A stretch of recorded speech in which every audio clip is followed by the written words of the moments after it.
Jemaah sekalian, silakan dibuka surah An-Nisa. Surah An-Nisa ayat 34.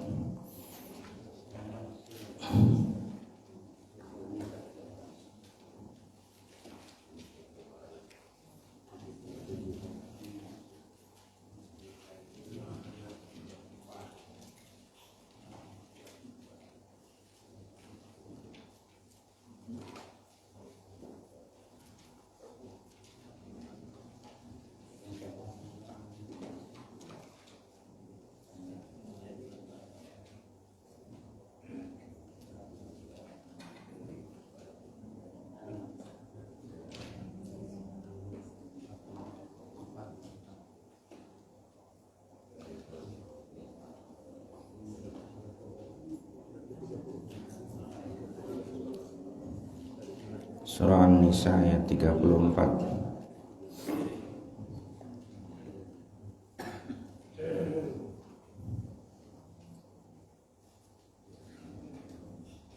Baik jemaah sekalian, kita awali majelis kita dengan baca doa. Bismillahirrahmanirrahim. Rabbi zidni ilma, Allahumma anfa'ni bima 'allamtani wa 'allimni ma yanfa'uni warzuqni ilman yanfa'uni. Amin. Seperti biasa kita akan buka dengan surah Al-Fatihah. A'udzu billahi minasy syaithanir rajim.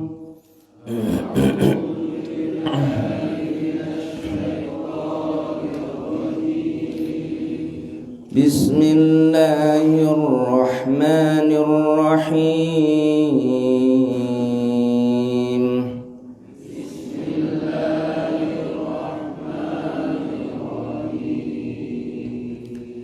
Alhamdulillahi Rabbil Alamin.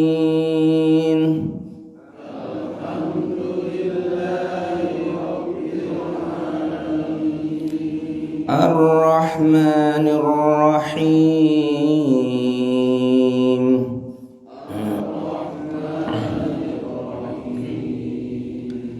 Maliki Yaumiddin.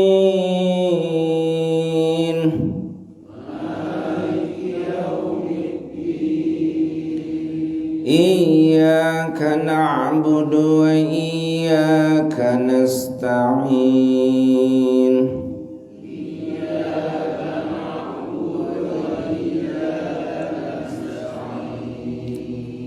Ihdinas siratal mustaqim.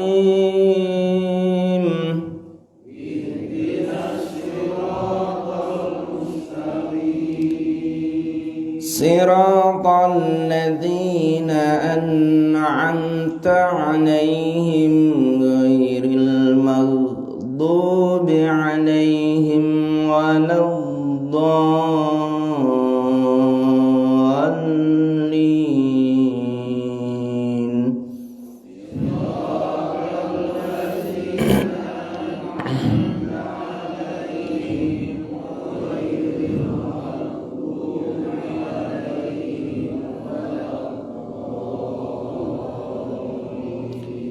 Amin. Bismillahirrahmanirrahim.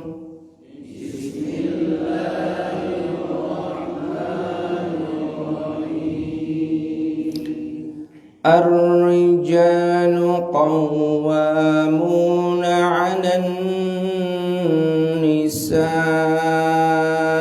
bima faddalallahu ba'dahum 'ala ba'd.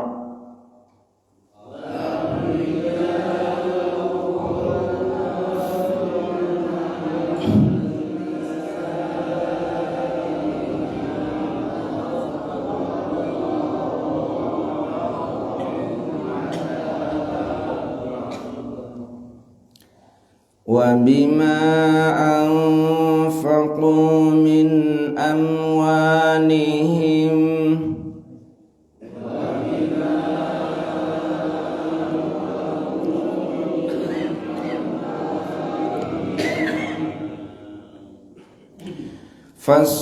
فالصالحات قانتات حافظات للغيب بما حفظ الله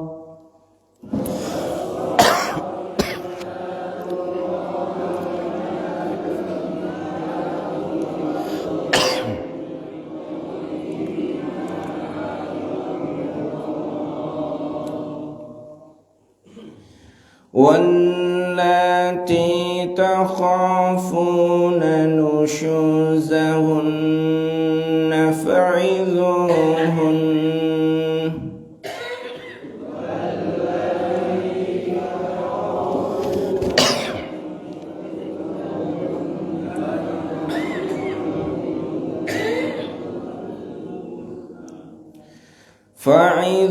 فعظوهن واهجروهن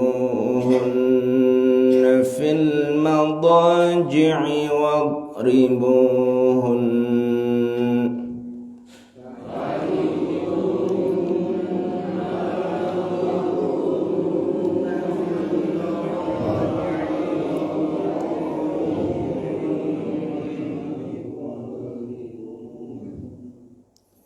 فإن أطعنكم فلا تبغوا عليهن سبيلا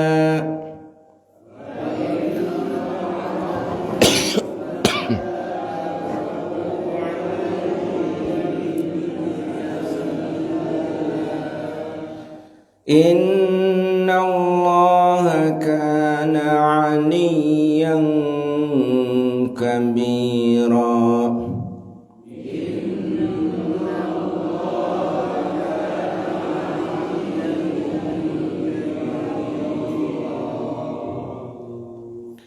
وإن خفتم شقاق بينهما فابعثوا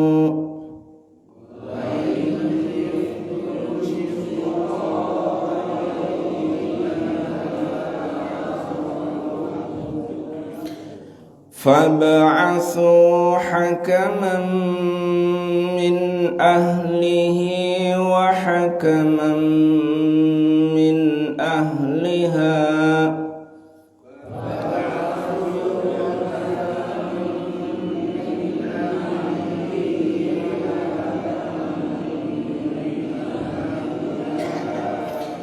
إن يريدا إصلاحا يوفق الله بينهما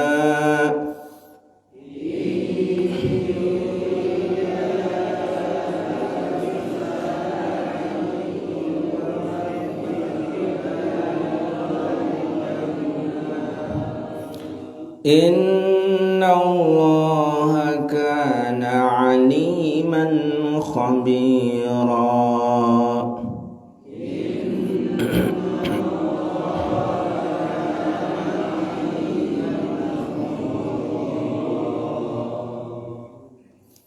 Sadaqallahul azim.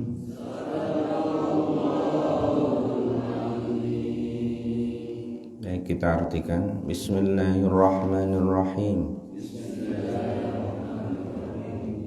Ar-rijalu, para laki-laki. Qawwamuna, mereka memimpin. Alan nisa'i, atas wanita. Bima faddalallah, berdasarkan apa yang Allah utamakan. Bima faddalallah, berdasarkan apa yang Allah lebihkan. ba'dahum sebagian mereka ala ba'din atas sebagian yang lain wa bima anfaqu dan berdasarkan apa yang mereka nafkahkan min amwalihim dari harta-harta mereka. Fassalihatu maka istri-istri yang saleh, qanitatun adalah istri yang taat, hafizatun lagi menjaga, lil ghaibi di saat tidak ada, bima hafizallah berdasarkan apa yang Allah perintahkan, wallati dan wanita-wanita takhafuna yang kalian khawatirkan, nusyuzahunna kenakalan mereka, fa'izuhunna maka nasihati mereka, wahjuruhunna fil madaji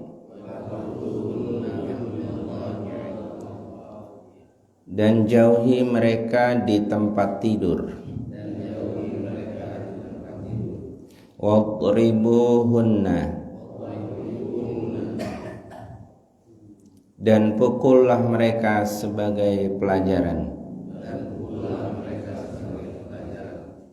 fa in ata'nakum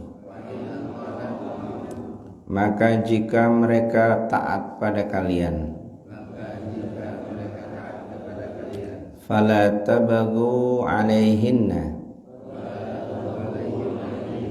maka jangan kalian cari-cari atas mereka, sabila jalan kekurangan, innallaha sesungguhnya Allah kana adalah aliyan maha tinggi, kabiran lagi maha besar, wa in khiftum dan jika kalian khawatir, syiqaqa bainihima perpecahan di antara suami istri, fab'atsu maka carilah hakaman hakim min ahlihi dari keluarga suami, wa hakaman dan hakim min ahliha dari keluarga istri, iyurida jika keduanya ingin islaha berbuat islah, yuwaffiqillah Allah sangat mendukung, bainahuma antara keduanya, innallaha sesungguhnya Allah kana adalah aliman maha mengetahui, khabiran lagi maha detil.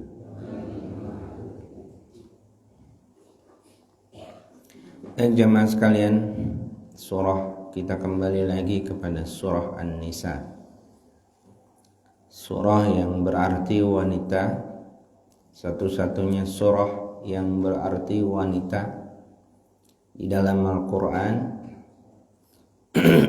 Dan ternyata surah Ar-Rijal itu tidak ada. Jadi yang ada hanya surah An-Nisa. Ya.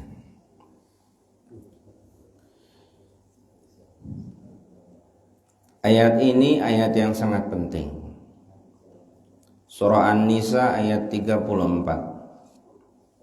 Penting untuk diketahui oleh para pemuda yang ingin berumah tangga.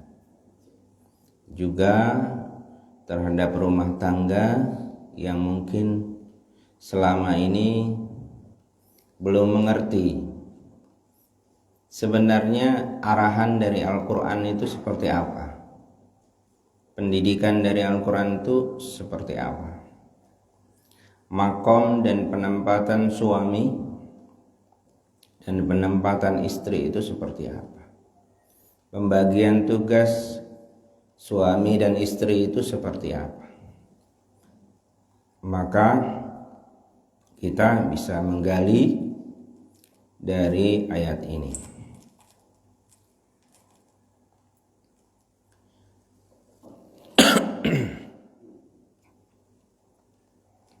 Ayat ini diawali dengan kata ar-rijal.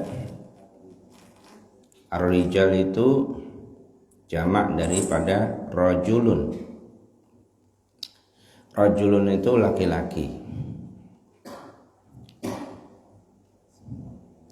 Menurut Tafsir Al-Munir yang ditulis oleh Profesor Wahbah Az-Zuhaili, ada beberapa bagian makna yang bisa kita ambil dari ayat ini.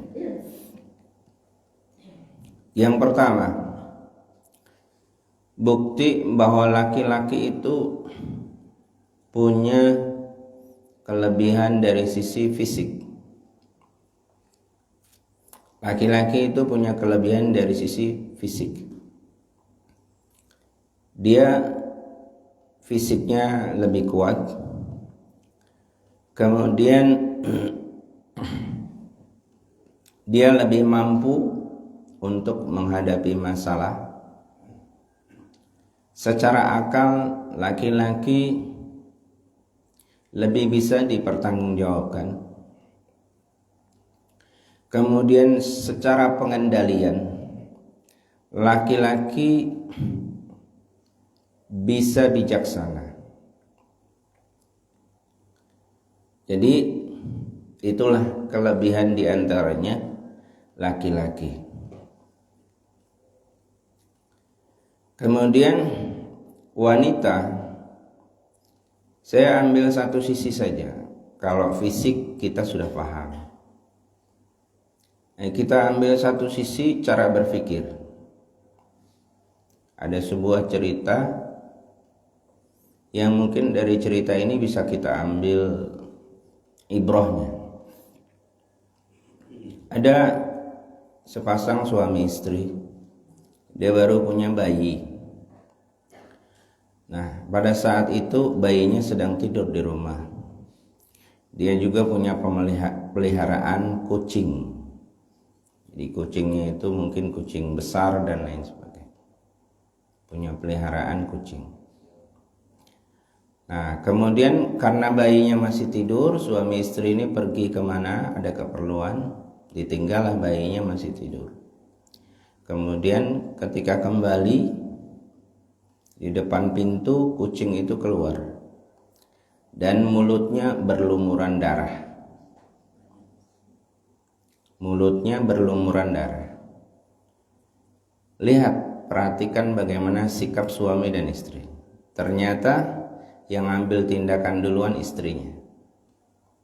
Istrinya langsung ambil kayu, dipukulilah kucing itu sampai mati.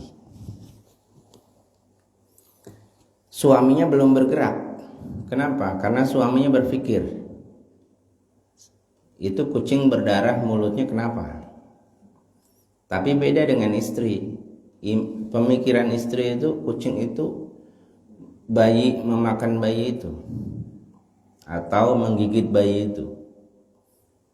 Tapi ternyata yang terjadi apa? Di rumah itu, di kamar itu ada ular yang sudah mati. Ada ular yang sudah mati ternyata digigit sama kucing. Artinya kucing itulah yang menyelamatkan bayi itu.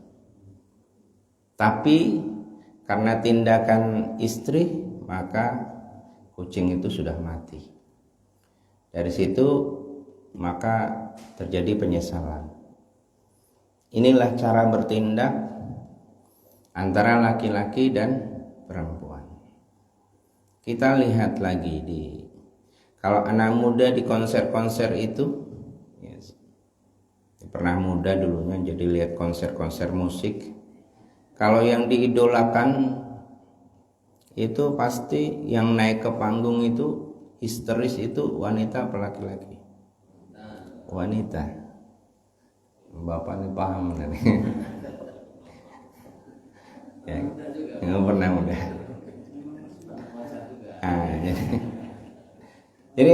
Jadi sikap yang semacam itu kita bisa membedakan. Ternyata laki-laki punya kelebihan dan diberikan kelebihan oleh Allah Subhanahu wa ta'ala. Dan kemudian laki-laki punya kekhususan. Dia dalam sejarah menerima risalah Allah Subhanahu wa ta'ala. Para kenabian, kerasulan, itu risalah yang dipikul oleh mereka itu oleh laki-laki. Kenabian, kemudian menjadi pemimpin kubro seperti Abu Bakar, dari mulai Rasulullah, Abu Bakar, Umar, Utsman, itu laki-laki. Kemudian menjadi qadhi, ahli yang memutuskan hukum, itu juga laki-laki. Kemudian yang mengumandangkan azan, itu juga laki-laki. Ada yang azan perempuan? Enggak ada. Itu laki-laki.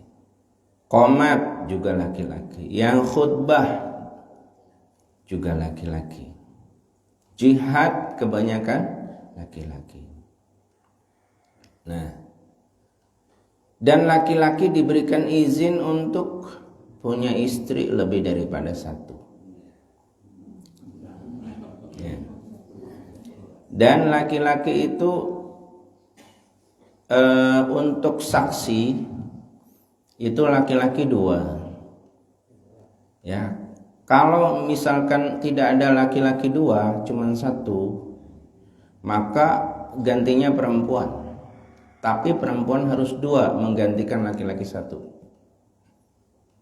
Jadi kalau saksi yang dibutuhkan laki-laki 2 ternyata tidak ada 1, maka boleh digantikan wanita, tapi dengan syarat wanitanya 2. Itulah kekuatan persaksian laki-laki.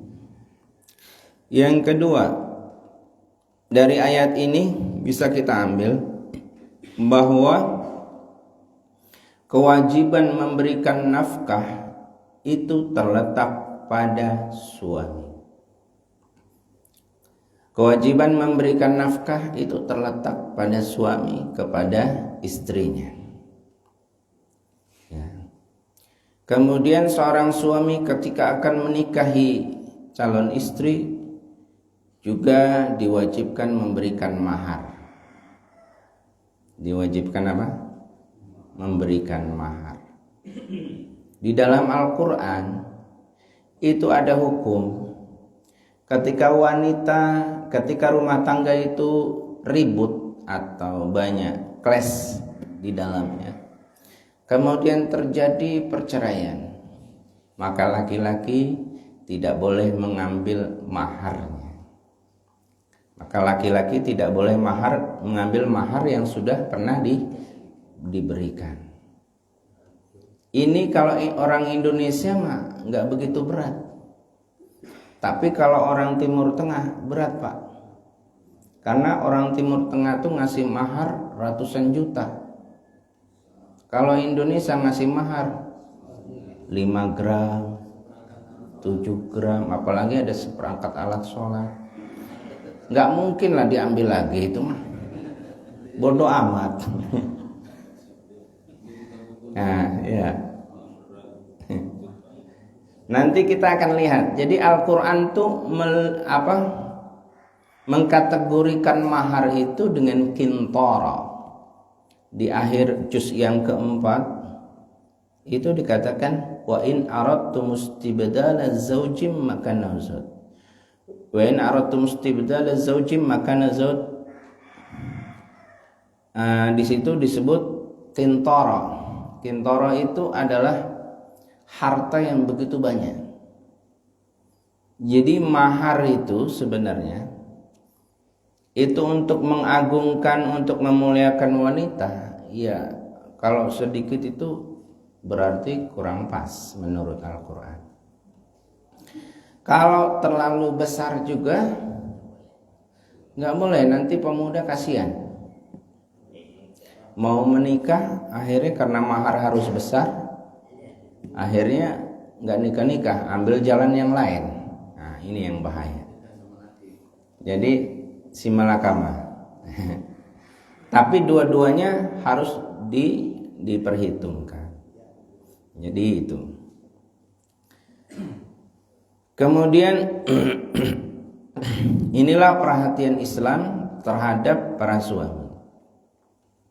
Jadi suami itu punya kewajiban memberikan nafkah kepada wanita. Dan perempuan itu punya kemerdekaan terhadap hartanya sendiri. Wanita itu punya kemerdekaan terhadap hartanya sendiri.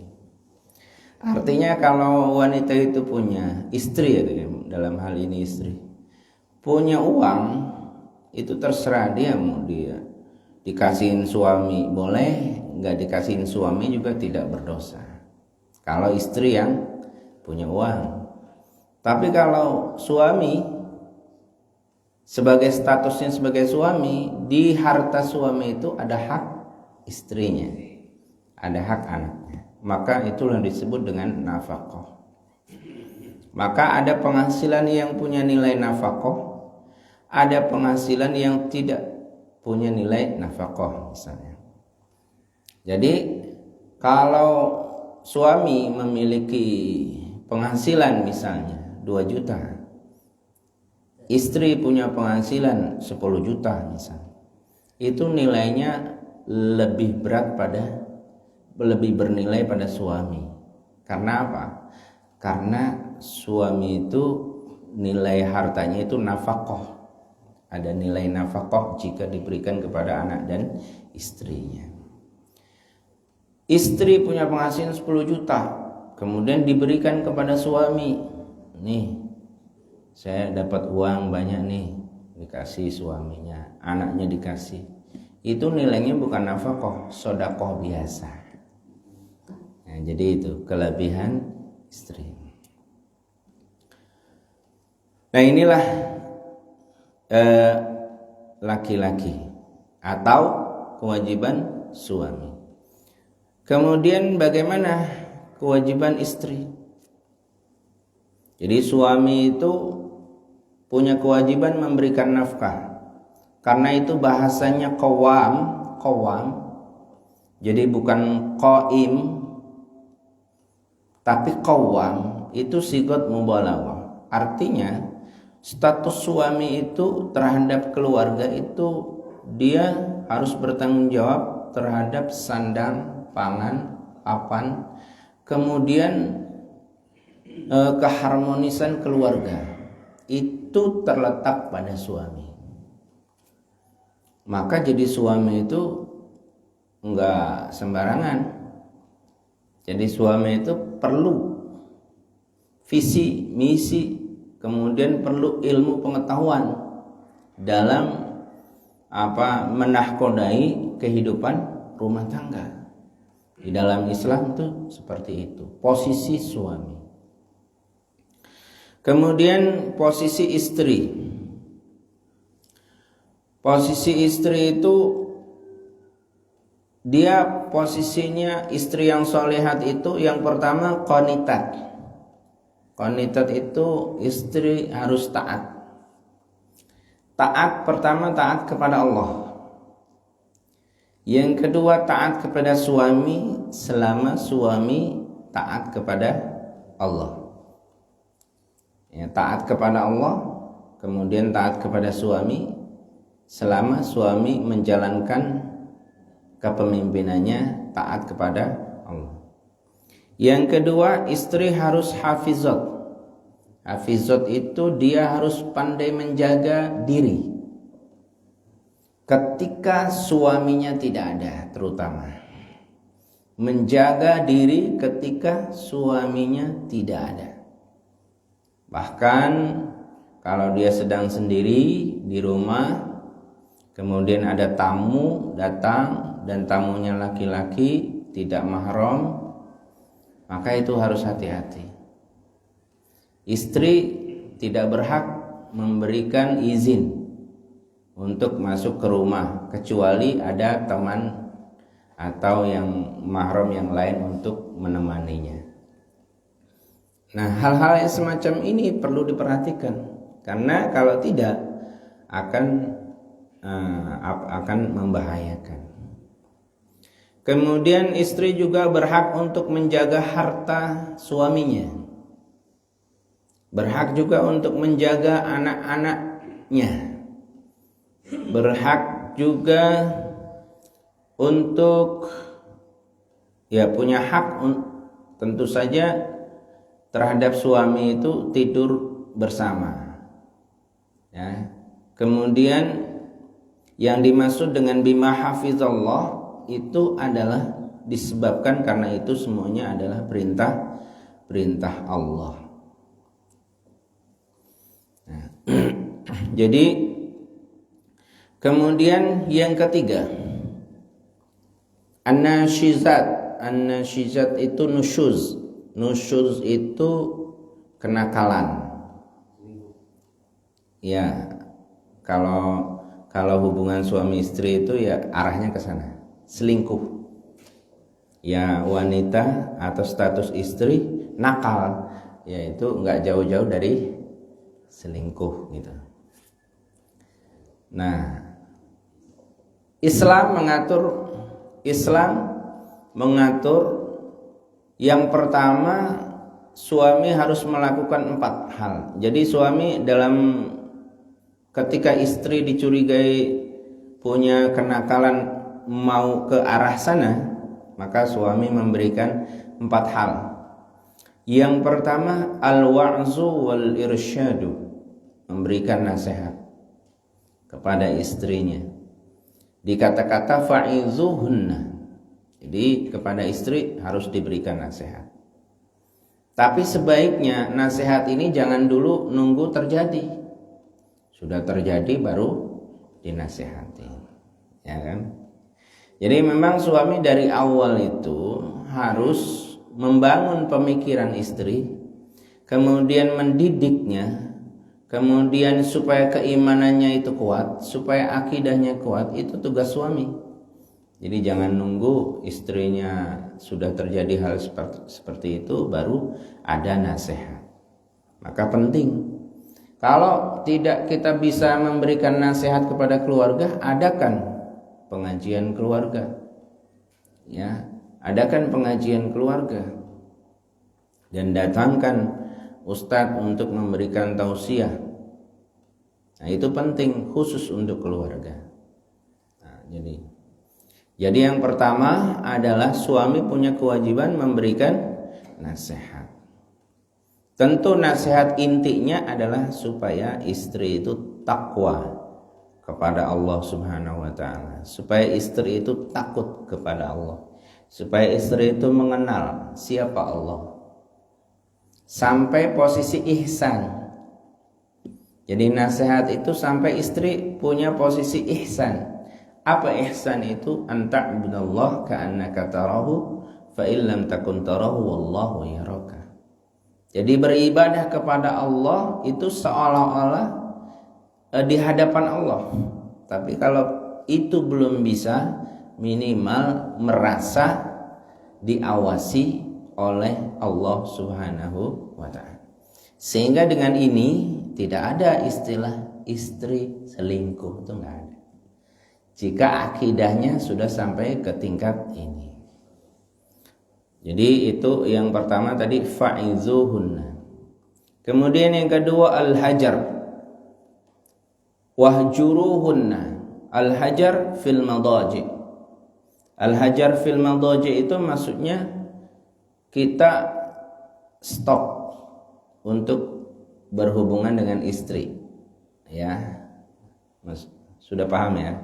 Berhubungan dengan istri itu stop, ya kan? Kemudian pisah tempat tidur, ya, makanya tempat tidur jangan cuma satu, untuk antisipasi. Pisah tempat tidur supaya apa? Supaya jadi pelajaran. Dan keributan ini tidak perlu diketahui oleh anak-anak. Tidak perlu diketahui oleh anak. Ini cukup di kamar, ya. Intern suami dan istri. Anak-anak jangan tahu kalau pisah. Karena bahaya. Keributan suami istri jika diketahui oleh anak-anak itu bahaya. Maka kita betul-betul dari sejak awal itu harus ada ikrar suami dan istri. Kalau kita lagi ribut ada apa, ya itu, ya itu yang kedua. Yang ketiga, wadribuhun artinya pukullah dia. Tapi memukul istri itu bukan kayak memukul apa? Memukul istri itu telapak tangannya, ya. Bahkan para ulama di sini di tafsir ini dijelaskan dipukul bukan pakai besi, bukan pakai apa, tapi pakai siwak. Tahu nggak siwak? Siwak gigi itu, ya. Jangan yang gede, yang kecil aja. Karena ada siwak yang besar itu. Jangan yang besar, yang kecil aja dipukul gitu. Nah itu artinya sebenarnya apa? Sebenarnya tidak harus juga seperti itu. Artinya bagaimana Islam itu tahap demi tahap itu bisa mengarahkan istri itu kembali kepada ketaatan kepada Allah. Dia menghindarkan diri dari hal-hal yang maksiat seperti tadi, nusyuz. Nah itu dia. Wahjuruhunna fil madaji wadribuhun. Jadi ada 4 hal yang harus dilakukan suami. Yang pertama tadi apa? Fa'izuhunna, berikan nasihat. Yang kedua, wahjuruhunna fil madaji, pisah ranjang sementara. Terus wadribuhunna, ya kan?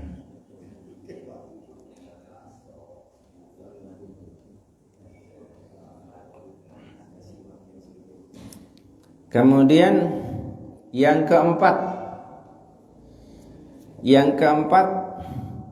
jika memang istri itu masih tidak ada perubahan, maka yang keempat yang diambil. Apa tindakan yang keempat? Kita mengambil hakim atau orang yang bijaksana, orang yang punya pengaruh dari pihak keluarga istri, kemudian dari juga pihak keluarga suami, berkumpul untuk membicarakan hal ini, memberikan nasihat kepada istri. Nah ini yang keempat. Jadi hakim itu diperlukan. Jadi kita kalau menghakimi sendiri, suami menghakimi istri karena istri nusuz misalnya, itu nggak masuk. Kadang-kadang kalau suami lagi dibenci sama istri, nasihatnya apanya itu nggak masuk. Maka dibutuhkan apa? Dibutuhkan orang lain. Dan orang lain dari mana asalnya? Dari keluarga istri dan dari keluarga suami. Berkumpul untuk membicarakan hal ini. Jadi inilah sebenarnya poin-poin yang harus dilakukan oleh suami istri di dalam Islam. Jadi wa in khiftum shiqaqa bainihima fab'atsu hakaman min ahlihi wa hakaman min ahliha. Nah, itu tadi. Jadi tadi kembali lagi bahwa suami posisinya harus menjadi qawamun 'alan nisa. Qawamun itu lengkap, bukan hanya memberikan nafkah, tapi juga memberikan pendidikan, memberikan arahan, memberikan apa yang terbaik, ya kan? Sandang pangan papan itu kewajiban suami. Jangan sampai suami itu menyerahkan hal ini kepada istri. Nanti tugas istri akan terbengkalai. Apa tugas istri yang inti? Itu adalah menjaga harta suami, kemudian mengelola rumah tangga. Mengelola rumah tangga.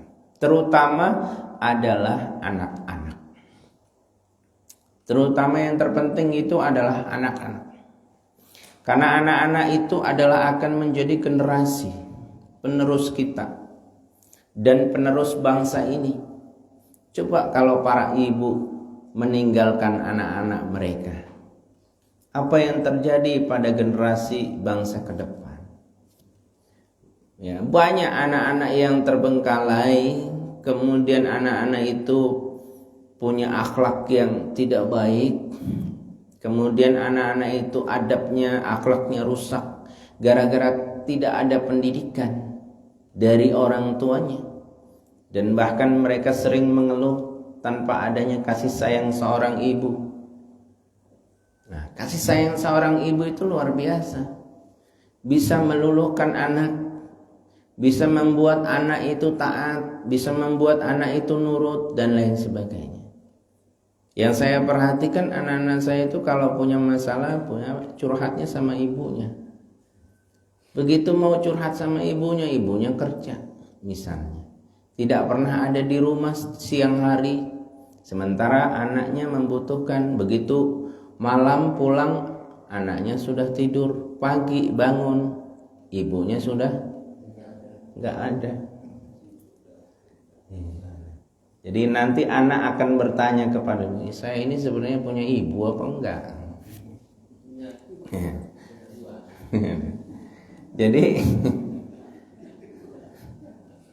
Jadi seperti ini.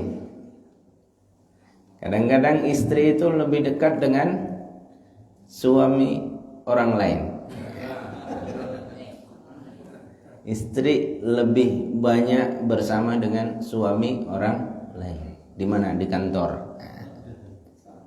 Dibanding dengan suaminya sendiri. Banyak nggak kayak gini? Oh, ya jadi jika itu terjadi, ya itu belum bisa seperti ideal yang diharapkan oleh Islam. Islam mengatur sedemikian rupa, pasti ada hikmah di balik itu semuanya.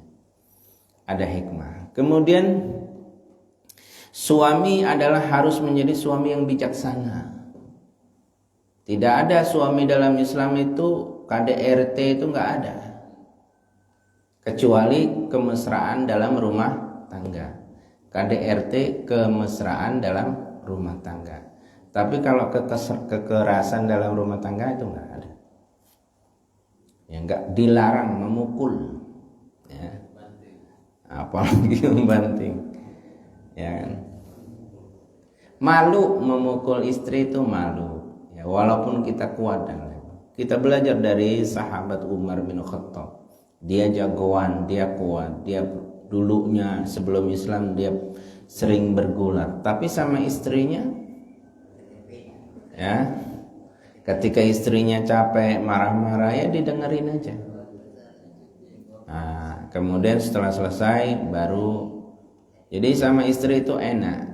Kalau lagi kesel marah-marah dengerin, nanti begitu sudah reda diajak makan keluar kemana, nah, ya kan. Nah lagi makan itu lagi senang-senang baru nasihat masuk. Jadi jangan saat itu ditimpali, bisa ribut, ya kan? Nah seperti itu. Jadi Nah, kemudian kebijaksanaan, diantaranya kebijaksanaan itu suami yang ngerti agama itu adalah suami yang mengarahkan istri dan anak-anaknya kepada agama, terutama memberikan nasihat, memberikan contoh dan lain sebagainya, keputusan yang bijaksana. Dan istri, jadi istri itu harus menjadi istri yang soleh. Istri yang soleh itu kata Rasulullah SAW, jihad seorang istri itu di rumah, bukan di luar rumah.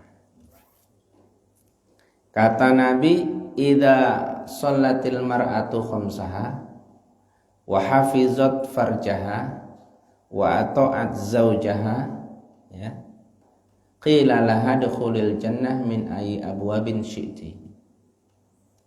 Apabila ada seorang wanita atau istri, dia sudah mengamalkan sholat 5 waktu, puasa Ramadan, taat kepada suaminya, tidak selingkuh, maka kata Nabi, dia akan dikatakan, akan ditawarkan kepada wanita itu, masuklah surga dari pintu mana saja yang kalian mau.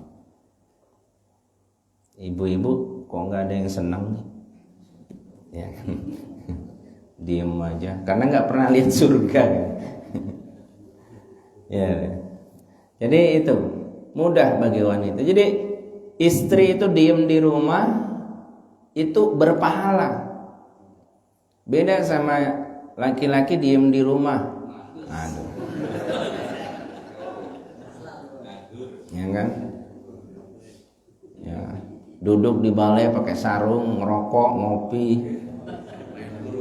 Sementara istrinya ke ladang, ya, gendong kayu, kemudian depannya anak, dituntun lagi anaknya satu, naik turun tebing. Nah, suaminya duduk di balai, pakai sarung, ngopi dan rokok. Wah, ini budaya di mana ini? Baik, jamaah sekalian, jadi itulah diantara inti bagaimana Islam mengarahkan kehidupan ini. Rumah tangga baru harus mengerti hal ini. Kita kalau punya anak sudah berumah tangga, maka kita perlu memberikan nasihat atau tausiah kepada mereka supaya hidup rumah tangga mereka tetap langgeng kemudian harmonis, ya. Jadi itu saja yang bisa kita paparkan di sini. Kita tutup majelis ini dengan baca doa. Bismillahirrahmanirrahim. Subhanakallahumma bihamdika asyhadu an la ilaha illa anta astaghfiruka wa atubu ilaik. Kurang dan lebihnya saya mohon maaf. Billahi taufiq wal hidayah. Wassalamualaikum warahmatullahi wabarakatuh.